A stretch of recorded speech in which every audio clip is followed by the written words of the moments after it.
ফুটবলের রাজা, মহারাজা, মহাতারকা এই বিশেষণগুলো এখন শুধুমাত্র ক্রিস্টিয়ানো রোনালদোর ক্ষেত্রেই মানায়। কেননা 2003 সালে পর্তুগালের জার্সিতে অভিষেকের পর থেকে একের পর এক রেকর্ড গড়েই চলেছেন তিনি। মঙ্গলবার আইসল্যান্ডের বিপক্ষে আরও একটা রেকর্ড স্পর্শ করলেন পর্তুগিজ সুপারস্টার, যা আগে করতে পারেনি বিশ্বের কোনো ফুটবলার।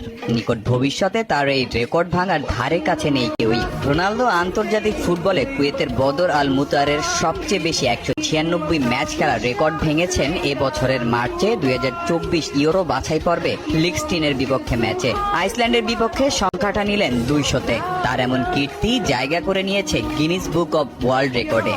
শুধু ম্যাচই নয়, আন্তর্জাতিক ফুটবলে 123 গোল করে সবচেয়ে বেশি গোলের মালিকও পর্তুগিজ তারকা। এমন কীর্তি স্মরণীয় করে রাখতে ম্যাচের আগে বিশ্ব রেকর্ড করার সার্টিফিকেট ও ক্যারিয়ার শুরুর জার্সি ফ্রেম বন্দি করে তার হাতে তুলে দেন গিনিস বুক অব ওয়ার্ল্ডের কর্মকর্তা ও আইসল্যান্ড ফুটবল ফেডারেশনের সভাপতি। রোনালদোর এই কীর্তির পিছনে রয়েছে হাজারো গল্প। 20 বছরের ক্যারিয়ারে পর্তুগালকে দিয়েছেন অনেক সাফল্য। তার নেতৃত্বেই প্রথমবারের মতো ইউরোপিয়ান চ্যাম্পিয়নশিপ ও নেশনস লিগের শিরোপা জেতে পর্তুগাল।